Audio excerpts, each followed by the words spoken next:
என்ன கதிர் இன்னைக்கு ரொம்ப ஒரு மாதிரி இருக்கீங்க? முகத்துல ஒரு புன்னகை இல்லை, எப்பொழுதும் கலகலன்னு இருப்பீங்க. இல்ல சார், காலையில வரும்போதும் நீங்க குட் மார்னிங் கூட சொல்லல. ஓ சாரி சார், மன்னிச்சுக்கோங்க. என்ன விஷயம், என்னாச்சு?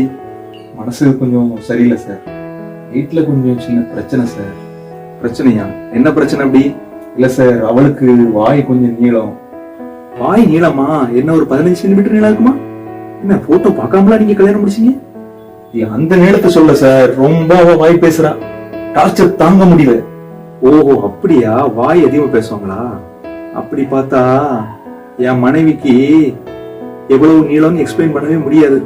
உங்களுக்கு மட்டும் இல்ல கதிர், நிறைய பேருக்கு இப்படிதான். ஆனா கொஞ்சம் விட்டு கொடுத்து வாழணும், அதுதான் வாழ்க்கை. இல்ல சார், போற போக்கு பார்த்தா தாக்கு பிடிக்காதுன்னு நினைக்கிறேன். எங்கேயாவது போயிடலாம் போல இருக்குது sir. No no no no no, அந்த தவறான சிந்தனைக்கு மட்டும் நீ இடம் கொடுக்கவே கூடாது. தைரியமா நிக்கணும், ஜெயிக்கலாம் கதிர். நீங்க ஆண்டவடத்துல இருந்து வல்லமையை கேட்டு நீங்க ஜெயிக்க முடியும். கதிர் வசனம் சொல்லுது, புருஷர்களே உங்கள் மனைவியில் அன்பு கூறுங்க. அவங்க கீழ்ப்படியணும், அது அவங்களுடைய கருத்து இருக்குது. ஆனா நம்ம காண்பிக்க வேண்டிய அன்பை நம்ம காமிச்சுதான் அவனுக்கு. கதிர், உங்களுக்கு கல்யாணம் ஆகி எத்தனை வருஷம் ஆகுது? 5 வருஷம் ஆகுது சார். எனக்கு கல்யாணம் முடிச்சு 15 வருஷம் ஆகுது. உங்களோட 10 வருஷம் கூட. என்னுடைய அனுபவத்துல ஒரு சில காரியங்களை சொல்றேன். கதிர், நாங்களும் எங்க வீட்டுல சண்டை போடாத நாளே கிடையாது. எவ்வளவோ பிரச்சனைகளை தாண்டி வந்திருக்கோம். அதே போல மன்னிக்காத நாளும் கிடையாது. நீங்க உங்க மனைவிக்கு என்னெல்லாம் செஞ்சு கொடுப்பீங்க சொல்லுங்க? பாத்திரம் வளர்க்குவீங்களா? துணி துவைப்பீங்களா? சமையல் பண்ணுவீங்களா? வீடு வாசல்லாம் பெருக்குவீங்களா? கெஸ்டுகளை வந்தா கவனிப்பீங்களா? பிள்ளைங்களை ரெடி பண்ணுவீங்களா? பாடம் சொல்லி கொடுப்பீங்களா? பிள்ளைங்களுக்கு சிக்கானா அவங்களை நீங்க அதிகமா கவனிப்பீங்களா? இல்ல சார், எல்லா வேலையும் அவங்க தான் செய்வாங்க. ஆபீஸ் ஒர்க்கே டைட்டா இருக்குது, வீட்டுல போய் ரெஸ்ட் எடுப்பேன் சார்.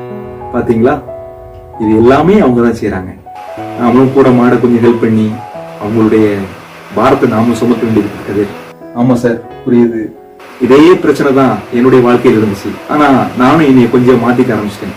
சார், உங்களுக்கு எப்படி நன்றி சொல்றதுன்னு தெரியல. ஒரு பெரிய மன உளைச்சல் இருந்தேன். ரொம்ப தேங்க்ஸ் சார். உண்மையிலே நீங்க சொன்ன ஆலோசனை எனக்கு ரொம்ப பயனுள்ளதா இருந்துச்சு. Thank you sir.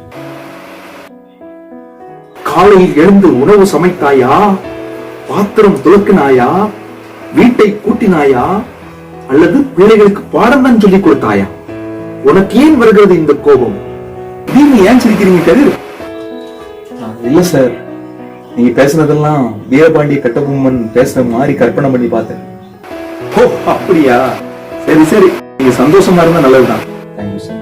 சரி கதிர், போங்க, அப்படியே லீவ் எடுத்துக்கோங்க. சந்தோஷமா போயிட்டு வாங்க. மேனேஜர் நான் பேசுறேன்.